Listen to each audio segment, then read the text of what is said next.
তোমাদের পূর্ববর্তী যারা ছিল তাদের উপর যেমন খরচ ছিল তোমাদের উপরও খরচ করা হচ্ছে। এতে আমাদের হতাশা হওয়ার কিছু নেই। এজন্য এখান থেকে আমাদের একটা শিক্ষণীয় বিষয় হচ্ছে যে রমজানের আগে কিছুদিন রোজা রাখা। রমজান যেহেতু আসছে, রমজানের আগে কিছুদিন রোজা রাখলে রমজানের হঠাৎ করে যদি আপনি রোজা রাখেন, আপনি অসুস্থতা অনুভব করতে পারেন, আপনি অস্থিরতা অনুভব করতে পারেন। এজন্য যদি রমজানের আগে শাবান মাসের 3টা 4টা 5টা রমজানের 5টা রোজা রাখেন, তাহলে আপনার যে রমজানের রোজা রাখলে যে একটা ক্লান্তি, যে একটা অস্থিরতা, এটা আপনার মধ্যে আসবে না। এজন্য এই আয়াত থেকে আমরা এটাও শিখতে পারি, এই রোজা আমাদের উপর ফরজ করা হয়েছে যেভাবে আমাদের পূর্ববর্তীদের উপর ফরজ করা হয়েছে। যেহেতু পূর্ববর্তীদের উপর এই রোজা ফরজ ছিল, তাহলে আমরা রমজানের রোজা রাখবো, রমজানের রোজার আগেও কয়েকটি রোজা রাখি।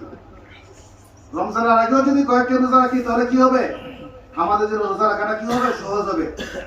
আর রাসূল কারীম সাল্লাল্লাহু আলাইহি ওয়াসাল্লাম প্রতি চন্দ্র মাসের 14, 15, 16 তারিখ রোজা রাখতেন। প্রতি চন্দ্র মাসে 14, 15, 16 যেগুলোকে বলা হয় আইয়ামে বীজ, রাসূল কারীম সাল্লাল্লাহু আলাইহি ওয়াসাল্লাম এই রোজাগুলো রাখতেন। এজন্য আমরা চেষ্টা করব প্রত্যেক মাসে এই 3 দিন, এছাড়া যতগুলো পারি আমার চেষ্টায় গুলাবো, চেষ্টায় থাকবে যে 2 দিন 4 দিন 5 দিন রোজা রাখা। মুহতারাম হাজিরিন, এই রমজান মাস আল্লাহ রাব্বুল আলামিন আমাদের উপর, আমরা ভাগ্যবান হিসেবে একটা রমজান মাস পাচ্ছি। এই মাসে কিসের মাস? আল্লাহ রাব্বুল আলামিন আমার তেলাওয়াতকৃত আয়াতের মধ্যে বলেছেন লাআল্লাকুম তাত্তাকুন, যাতে আমরা কি করতে পারি? তাকওয়া অবলম্বন করতে পারি। তাকওয়া অর্জনের মাস রমজান। হযরত ওমর রাদিয়াল্লাহু আনহু জান্নাতের 10 জন সুসংবাদপ্রাপ্ত সাহাবী, এর মধ্যে একজন হযরত ওমর রাদিয়াল্লাহু আনহু। হযরত ওমর রাদিয়াল্লাহু আনহু হযরত উবাই ইবনে কাবকে বলেন, হে উবাই ইবনে কাব, তাকওয়া কি? তাকওয়া কি? তাকওয়া বিষয়টা আমাকে বলে দাও। তখন হযরত উবাই ইবনে কাব রাদিয়াল্লাহু আনহু হযরত ওমর রাদিয়াল্লাহু আনহুকে বলেন, আপনি কি কখনো কাঁটাদার বৃক্ষের পথ দিয়ে কখনো গেছেন? কাঁটাদার বৃক্ষ, চতুর্দিকে কাঁটাদার বৃক্ষ, এমন রাস্তা দিয়ে কখনো অতিবাহিত হয়েছেন? রাস্তা পার হয়েছেন কাঁটাদার বৃক্ষের পাশ দিয়ে? ওমর রাদিয়াল্লাহু আনহু বলেন, পার হয়েছি। তখন উবাই ইবনে কাব বলেন, আপনি কিভাবে পার হয়েছেন? তখন হযরত ওমর রাদিয়াল্লাহু আনহু বলেন, খুব সতর্কতার সহিত পার হয়েছি, যাতে কাঁটা না লাগে। হযরত উবাই ইবনে কাব বলেন, এটাই হলো তাকওয়া। অর্থাৎ আপনি এমন ভাবে চলবেন যাতে আপনার চলাফেরার মধ্যে যাতে কোনো হারাম, আল্লাহ রাব্বুল আলামিনের বিধানের, আল্লাহ রাব্বুল আলামিনের কোনো বিধান যাতে চুকে না যায়, আল্লাহ রাব্বুল আলামিনের বিধানের সাথে যাতে সামঞ্জস্যপূর্ণ সংঘর্ষ না হয় আপনার চলাফেরা, আপনার কথাবার্তা, আপনার লেনদেন, আপনার সব কিছুর ক্ষেত্রে আপনি তাকওয়া অবলম্বন করতে হবে। এজন্য আমরা যে তাকওয়া অবলম্বন করা আমাদের জন্য জরুরি। আল্লাহ রাব্বুল আলামিন রমজান মাস আমাদের জন্য আসে তাকওয়া অর্জনের জন্য। এজন্য আমাদেরকে তাকওয়া অবলম্বন করতে হবে। এই তাকওয়া অর্জনের সুবর্ণ সুযোগ হচ্ছে এই রমজান। এজন্য রমজানের আগ থেকে আমাদেরকে প্রস্তুতি নিতে হবে। একজন ব্যবসায়ী সে যখন ঈদের সময় যখন বেচাকেনা ভালো হয়, তাহলে সে কি ঈদের আগের দিন ব্যবসার জন্য প্রস্তুতি নেবে না আরো আগ থেকে নেবে? অবশ্যই বহুত আগ থেকে ঈদের বেচাকেনার জন্য একটা প্রস্তুতি নেবে। আমরা মুসলমান, রমজান মাস আমাদের জন্য বরকত হাসিলের মাস, গুনাহ মাফ করার মাস, নাজাত পাওয়ার মাস। এর জন্য প্রস্তুতি নিতে হবে।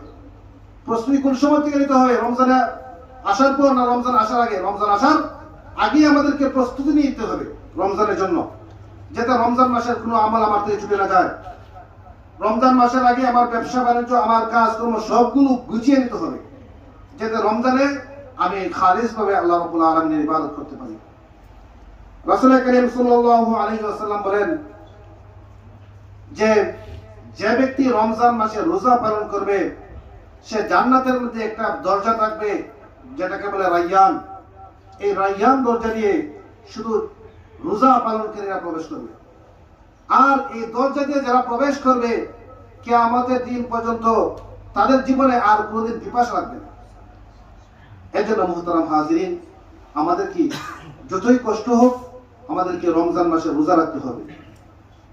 রমজান মাসে রোজা রাখতে হবে। যদি আমরা রমজান মাসে রোজা রাখতে পারি, তাহলে আমরা ওই রায়্যান নামক যে জান্নাতের যে দরজা গেট, এই গেট দিয়ে আমরা প্রবেশ করতে পারবো। আর এই গেট দিয়ে প্রবেশ করলে আপনার আর কোনোদিন পিপাসা লাগবে না। তাছাড়া রাসূল করিম সাল্লাল্লাহু আলাইহি ওয়াসাল্লাম থেকে হযরত সালমান রাদিয়াল্লাহু আনহু বলেন যে রাসূল করিম সাল্লাল্লাহু আলাইহি ওয়াসাল্লাম রমজান মাস আসার আগেই বলতেন যে একবার বয়ানের মধ্যে বলছেন যে হাদা শাহরুন মুবারাকুন, যে এই মাস বরকতময় মাস, আল্লাযী উনজিলা ফীহিল কুরআন, এই মাসের মধ্যে কুরআন নাযিল করা হয়েছে।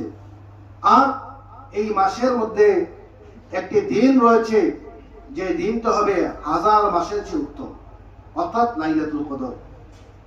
তুমি এই দিনটি পাবে কোথায়? কোন মাসে? রমজান মাসে। তাছাড়া রমজান মাস সম্পর্কে রাসূল করিম সাল্লাল্লাহু আলাইহি ওয়াসাল্লাম বলেছেন, তোমাদের সাধ্য মোতাবেক তোমরা কি রোজাদারকে ইফতার করাবে।